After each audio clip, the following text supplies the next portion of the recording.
Hello दोस्तों। तो chapter है मेरा ये सॉलिड स्टेट। तो सॉलिड स्टेट्स की बात हम करें तो क्या है सॉलिड स्टेट्स, जैसे solid state, liquid state, gas state, वैसे ही हमारी सॉलिड स्टेट होती है, ठीक है ना।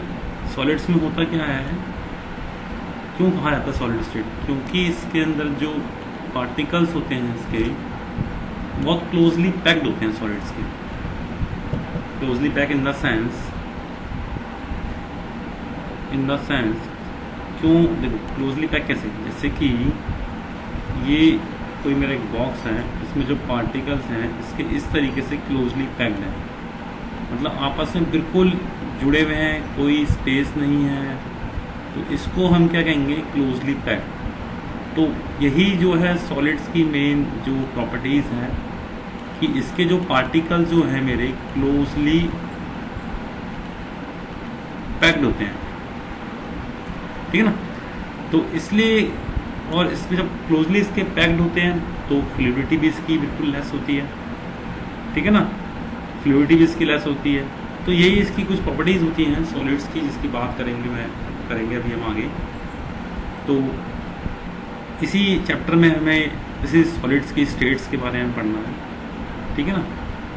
ओके चलिए, तो नेक्स्ट देखते हैं, ठीक है। तो ये चीज़ कहा हुआ है इसमें, they have definite mass, volume and shape, ठीक है ना। जो सॉलिड्स की जो शेप, मास और वॉल्यूम जो क्या होते हैं मेरे फिक्स होते हैं, डेफिनेट शेप, मास, वॉल्यूम, और जो इनका इंटरमॉलिक्यूलर जो डिस्टेंस होता है बेटा वेरी शॉर्ट होता है, जो मैंने अभी आपको बताया था, जैसे कि क्लोजली पैक्ड होते हैं अभी, ठीक है ना। और नेक्स्ट जो इंटरमॉलिक्यूलर जो फोर्स होता है वो स्ट्रॉन्ग होता है। तो देखो फोर्स जो स्ट्रॉन्ग होगा जब तो क्लोजली पैक्ड होंगे मेरे, आप बात समझो इस चीज़ को। जब इंटरमॉलिक्यूलर का फोर्स जो है स्ट्रॉन्ग होगा, जो अंदर के जो मॉलिक्यूल्स होते हैं उसके इंटरमॉलिक्यूलर, जब भी तो वो क्लोजली पैक्ड होंगे। जैसे कि ये मॉलिक्यूल्स हो गए, अब इनके बीच में जो फोर्स है वो बहुत स्ट्रॉन्ग है, मतलब ये स्ट्रॉन्ग यानी बिल्कुल एकदम चिपके हुए हैं, ये इसकी बात कही गई है, ठीक है ना, इसकी बात कही गई है। देयर कंस्टिट्यूएंट पार्टिकल्स, जैसे कि कंस्टिट्यूएंट पार्टिकल्स एटम्स हो गए, मॉलिक्यूल्स हो गए, आयन हो गए, they have fix positions and can oxalates about their mean position, मतलब जो उसके पार्टिकल्स होते हैं बिल्कुल फिक्स होते हैं अपनी पोजिशंस पर, और वहीं पर क्या ऑक्सीलेट करते रहते हैं। जैसे कि गैस के पार्टिकल्स है, कोई एक पार्टिकल्स इधर है, कोई एक उधर है, जैसे कि, ठीक है ना। और जैसे लिक्विड्स के पार्टिकल, एक पार्टिकल इधर है, एक पार्टिकल इधर है, गैस का एक पार्टिकल ये रहा तो एक बहुत दूर हो गया। लेकिन जो सॉलिड्स के पार्टिकल्स होते हैं बिल्कुल फिक्स होते हैं और क्लोजली पैक्ड होते हैं, ठीक है ना। ये तो नेक्स्ट कह रहा है, और they are incompressible and rigid. Solids की जो प्रॉपर्टीज़ में जो फिफ्थ प्रॉपर्टीज़ है, ये क्या है? इनकम्प्रेसिबल है और रिजिड होते हैं। रिजिड से मतलब है कि मतलब जिद्दी होते हैं। आप उसको ऐसे समझो, फॉर एग्जांपल जैसे कि ये मेरा कोई एक सॉलिड्स का पार्ट, मतलब सॉलिड्स का एक टुकड़ा है, फॉर एग्जांपल वुड का टुकड़ा होगा मेरे, वुड का एक पीस हो गया। अब देखो ये इसमें क्या होगा, इसके जो पार्टिकल्स होंगे, कंस्टिट्यूएंट पार्टिकल क्लोजली पैक्ड होंगे, ठीक है। अब मैं बाकी सारी एक बार दोबारा से रिपीट कर रहा हूँ इस सॉलिड्स के टुकड़े के साथ, ठीक है ना। तो इसके पार्टिकल्स क्लोजली पैक्ड है, जैसे भी आपने देखा था। अब इसके जो पार्टिकल्स होंगे फिक्स होंगे अपनी पोजीशंस पे, ठीक है। और नेक्स्ट कहाँ चले गया ये, हाँ, पार्टिकल्स के फिक्स होंगे अपनी जगह पे, ठीक है। एक मिनट, ये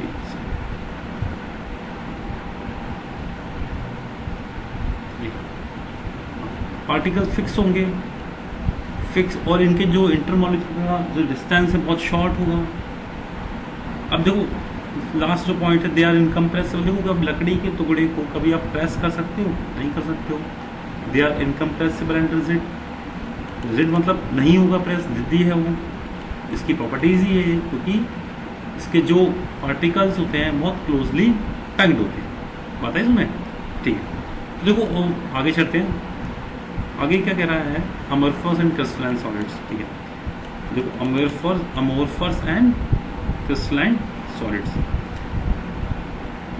देखो solids can be classified a crystalline amorphous on the basis of the natures. जो सॉलिड्स है अकॉर्डिंग टू द नेचर दो पार्ट्स में डिवाइड करा हुआ है, एक होता है क्रिस्टलाइन सॉलिड्स और एक होता है अमोर्फस सॉलिड्स। तो ये क्या होते हैं क्रिस्टलाइन सॉलिड्स और अमोर्फस सॉलिड्स, ठीक है ना, इसकी बात हम करते हैं आगे। इसमें दे रखा है सारा कुछ बुक्स में आपको, मैं आपको बिल्कुल डिटेल में समझाऊंगा क्रिस्टलाइन सॉलिड्स और अमोर्फस सॉलिड्स के बारे में, ठीक है ना। चलिए नेक्स्ट पेज पे आते हैं। जैसे देखो ग्लास है, रबड़ है, ये भी सब सॉलिड्स ही तो है। रबड़ का टुकड़ा है, ग्लास हो गया, ये सारे मेरे क्रिस्टलाइंस में आते हैं, ठीक है ना। और अमोर्फस में बात करता हूँ, अमोर्फस में जैसे कि ये एटम्स, मॉलिक्यूल्स, आयन, जो इस टाइप्स के जो होते हैं, ये सारे मेरे किस में आते हैं, अमोर्फस में आते हैं। जैसे कि NaCl हो गया मेरा, है ना, NaCl हो गया। और देखो जैसे कि जो क्रिस्टलाइन सॉलिड्स होते हैं, इनकी जो शेप्स होती है रेगुलर शेप्स होती है, definite fix volume mass, definite shapes होती है। और अमोर्फस सॉलिड्स की जो बात करते हैं, इसकी जो शेप्स होती है इरेगुलर्स होती है। इरेगुलर से मतलब जैसे कि ये अगर मैं बात करता हूँ, अब देखो इरेगुलर से मतलब क्या है, जैसे कि देखो ये है,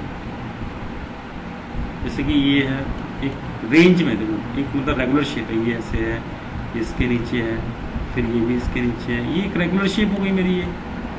अब अगर मैं अमोर्फस की बात करूँगा तो एक इधर आ गया, एक इधर आ गया, एक इधर आ गया, ये इस तरीके से शेप होगी। तो ये मेरी किस में आएगी, इरेगुलर शेप्स में होगी कंसीडर, ठीक है ना। फिर बात करते हैं मेल्टिंग पॉइंट्स की, ये मैं इसकी बात कर रहा हूँ, distance gives between the crystalline solids and amorphous solid, ठीक है ना, मैं इसकी बात कर रहा हूँ। तो शेप्स की मैंने आपको बता दिया, डेफिनेट शेप्स होती है इनकी, ठीक है, इनकी इरेगुलर शेप होती है। अगर मैं मेल्टिंग पॉइंट की बात करूँ, इनका मेल्टिंग पॉइंट शार्प होता है। फॉर एग्जांपल कोई भी अगर मेरा सॉलिड्स पार्टिकल है और वो क्रिस्टलाइन सॉलिड्स है, उसका जो मेल्टिंग पॉइंट्स होगा एकदम शार्प होगा, sharp in the sense fix. मतलब अगर मैं कहता हूँ 100 डिग्री सेल्सियस पे अगर वो कोई मेल्ट होना स्टार्ट हो गई तो वो मेल्ट हो जाएगी, उसको जैसे ही हम 100 डिग्री सेल्सियस टेम्परेचर देंगे और वो मेरी क्या होगी, मेल्ट हो जाएगी, ठीक है ना। और जो अमोर्फस सॉलिड्स होते हैं ये एक रेंज में होते हैं, रेंज इन द सेंस अगर मैं टेम्परेचर देना स्टार्ट करता हूँ अमोर्फस सॉलिड्स को तो ये रेंज में मेल्ट होना स्टार्ट होगा। फॉर एग्जांपल 50 डिग्री सेल्सियस पे थोड़ा सा मेल्ट होगा और 100 डिग्री सेल्सियस तक जाते जाते ये पूरा मेल्ट होगा। मतलब 50 डिग्री से स्टार्ट होगा और फॉर एग्जांपल 100 पर ये पूरा जाके मेल्ट होगा। फॉर एग्जांपल आप ले सकते हो प्लास्टिक्स का कोई भी टुकड़ा लोगे, क्योंकि जब हम प्लास्टिक को हीट देते हैं तो क्या होता है, धीरे धीरे धीरे सुखड़ती है, सुखड़ गिरने के बाद जब फिर लास्ट में जाके पूरी क्या है, मेल्ट हो जाती है। तो एक रेंज में मेल्ट होना स्टार्ट हुई ना, तो यही gradually soften over a range of temperature, इसी की बात हो रही है, ठीक है ना। अब आते हैं क्लीवेंज प्रॉपर्टीज पे। क्लीवेंज प्रॉपर्टीज मेरी क्या होती है, क्लीवेंज प्रॉपर्टी की बात करता हूँ तो क्या होती है, देखो जब भी हम क्या होता है क्रिस्टलाइन सॉलिड्स को काटते हैं किसी शार्प चीज़ से, किसी भी शार्प चीज़ से क्रिस्टलाइन सॉलिड्स को हम काटते हैं तो क्या होता है, जो हमें सरफेस मिलता है एक न्यूली और एकदम प्लेन सरफेस, स्मूथ मिलता है। जैसे कि अब देखो लोहे की पटरी होती है, ट्रेन की पटरी होती है, ट्रेन की पटरी को किसी शार्प चीज़ से जब काटते हैं तो काटने के बाद जो सरफेस मिलता है एकदम प्लेन सरफेस मिलता है, नहीं मिलता है, आपने देखा होगा एकदम प्लेन मिलेगा, प्लेन और स्मूथ सरफेस मिलेगा, ठीक है। वही जैसे कि अगर हम अमोर्फस सॉलिड की बात करें, अगर अमोर्फस सॉलिड्स को हम काटते हैं तो इसमें क्या होता है, जो सरफेस हमें मिलता है ना प्लेन नहीं मिलता। आप काट के देखना, जैसे कि कोई चौक है, स्कूल में जो चौक यूज़ करते हैं बोर्ड पर लिखने वाले, अगर उस चौक को आप काटोगे ना प्लेन चीज़ से तो एक जो उसका सरफेस मिलेगा ना प्लेन नहीं मिलेगा, कहीं से पहले से ही कट टूट जाएगा अपने आप ही काटते काटते। आप खुद से ट्राई करके देखो, आपको पता चल जाएगा, ठीक है ना। When cut with a sharp edge tool they split into pieces and the newly generated surface are plane and smooth. ठीक है ना। ये क्रिस्टलाइन सॉलिड्स की बात है। और अमorphous सॉलिड्स की बात करूँ, when cut with a sharp edge tool they cut into 2 pieces with irregular surface. बात आ रही समझ में नहीं आ रही है, ठीक ना। तो ये है। और हीट ऑफ फ्यूजन की बात करता हूँ, they have a definite and characteristic enthalpy of fusion, ठीक है ना। और क्रिस्टलाइन सॉलिड्स में they have definite and characteristic enthalpy of fusion. और अमorphous की सॉलिड्स में they do not have definite enthalpy of fusion, they do not have enthalpy of fusion, ठीक है ना। तो और ये जो उनका नेचर होता है एनाइसोट्रॉपिक नेचर्स के होते हैं, ये आइसोट्रॉपिक नेचर के होते हैं, ये आइसोट्रॉपिक नेचर के होते हैं, और ये मेरे एनाइसोट्रॉपिक नेचर के होते हैं क्रिस्टलाइन सॉलिड्स। क्या हो गया, इसको नीचे करना है मुझे। ये मेरे क्रिस्टलाइन सॉलिड्स होते हैं। नेचर की बात करूँ, एनाइसोट्रॉपिक नेचर, ठीक है ना। ये एनाइसोट्रॉपिक नेचर के होते हैं और ये मेरे आइसोट्रॉपिक नेचर के होते हैं। एनाइसोट्रॉपिक नेचर क्या है? एनाइसोट्रॉपिक नेचर मेरा क्या होता है कि देखो ये होता है, अगर मैं आपको समझाने की कोशिश करूँ, देखो different properties in different directions, ये होता है मेरा एनाइसोट्रॉपिक नेचर के, जो जिसमें क्या होता है डिफरेंट प्रॉपर्टीज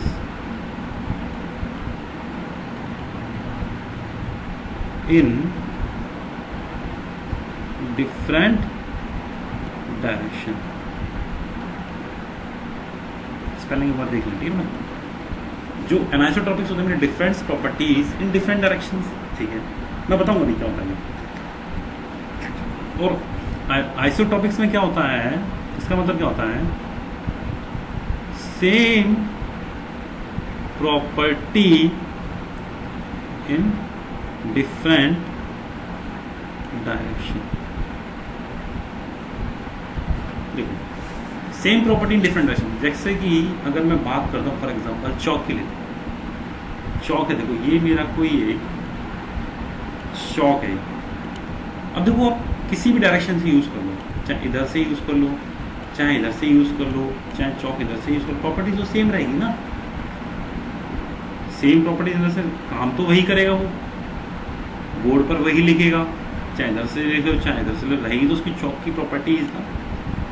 आप रबड़ ले लो, ये इरेजर है, आप यहाँ से तोड़ दो उसको, चाहे कहीं से भी लिख लो, मिटाएगा तो है वो।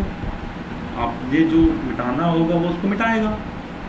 आप बात समझ रहे हो। इसी तरीके से इसको बोला जाता है सेम प्रॉपर्टीज इन डिफरेंट डायरेक्शन, चाहे किसी भी डायरेक्शन दो, प्रॉपर्टीज जो मेरी क्या है सेम रहती है। बताइए समझ नहीं। अब डिफरेंट प्रॉपर्टीज इन डिफरेंट डायरेक्शन, हर डायरेक्शन में आपकी प्रॉपर्टीज का डिफरेंट हो जाएगी। आप कुछ भी ले सकते हो, आप डस्टर ले लो मिटाने वाला, इस साइड से मिटा रहा है, इस साइड से नहीं मिटा रहा है, प्रॉपर्टीज क्या है डिफरेंट हो गई नहीं होगी, ये चीज़ है। और नेचर्स की बात करता हूँ तो ये मेरे ट्रू सॉलिड्स होते हैं और ये मेरे क्या होते हैं, ये मेरे सूडो सॉलिड्स होते हैं। सूडो सॉलिड्स को हम सुपरकूल लिक्विड बोलते हैं। सूडो सॉलिड्स को हम सुपरकूल लिक्विड ही बोलते हैं। सुपरकूल लिक्विड मतलब क्या है, आप ले सकते हो एग्जांपल में। अगर एग्जांपल दूँ तो ग्लास है, ग्लास विंडो ग्लास होते हैं। विंडो ग्लास जब लगे रहते हैं खिड़की पर तो तब लॉन्ग टाइम बाद देखोगे, long time in the sense आप 4-5 साल बाद जब देखोगे तो वो जो ग्लास है ना उसके ऊपर तो जो थिकनेस होगी ना, पहले वो थिकनेस कम हो गई होगी 3-4 साल बाद, थोड़ी सी कम होगी, और नीचे कूल होते तो नीचे लिक्विड की तरह एकदम बहते हुए नीचे वो थिकनेस थोड़ी सी मोटी हो गई। तो इसीलिए क्या है, इसको हम क्या सुपर कूल लिक्विड बोलते हैं। आपको बात समझिए।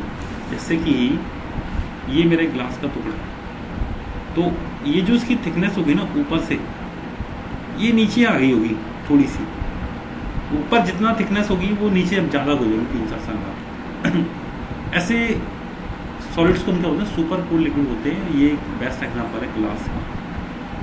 ये लॉन्ग रेंज के होते हैं, ये शॉर्ट रेंज के होते हैं। जैसे मैंने आपको बताया इनका जो ऑर्डर्स होता है लॉन्ग रेंज में होगा, एकदम रेगुलर अरेंजमेंट होगा।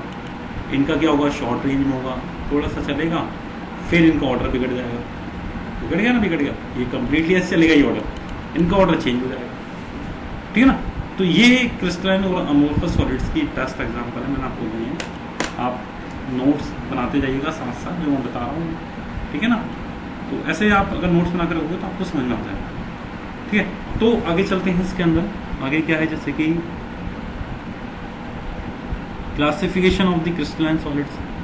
क्रिस्टलाइन सॉलिड्स क्लासिफिकेशन दिया हुआ है, इसको कितने पार्ट्स में डिवाइड करा हुआ है, ठीक है ना। जैसे मॉलिकुलर सॉलिड्स हो गया मेरा, और आयनिक सॉलिड्स हो गया, मेटालिक सॉलिड्स हो गया, कोवलेंट सॉलिड्स हो गया। ये इसके क्लासिफिकेशन है क्रिस्टलाइन सॉलिड्स के, और डिटेल में आगे भी दे रखे हैं। देखो ये दे रखे हैं आपको, देखो ये डिटेल में दे रखे हैं different types of solids, molecule solids, ionic solids, metallic solids. Next page पे होगा आई थिंक कोवलेंट सॉलिड। देखो ये दे भी रखा है शायद, हाँ देखो कोवलेंट सॉलिड्स, ठीक है, दे रखा है ना। वही चीज़ है आपको दे रखी है, मैं आपको बस इसको डिटेल में समझा भी देता हूँ, ठीक है। देखो मॉलिकुलर सॉलिड्स में ही कुछ 3 पार्ट्स होते हैं, जैसे कि non polar, polar, hydrogen bonds, ठीक है ना। तो ये मॉलिकुलर सॉलिड्स में काउंट्स होते हैं। आयनिक सॉलिड्स में जैसे आयन हो गए, एनायन, कैटायन, है ना। तो ये आयनिक सॉलिड्स कहलाएंगे जिसमें आयन्स आ गए मेरे। इसको मैं एक बार जूम कर देता हूँ।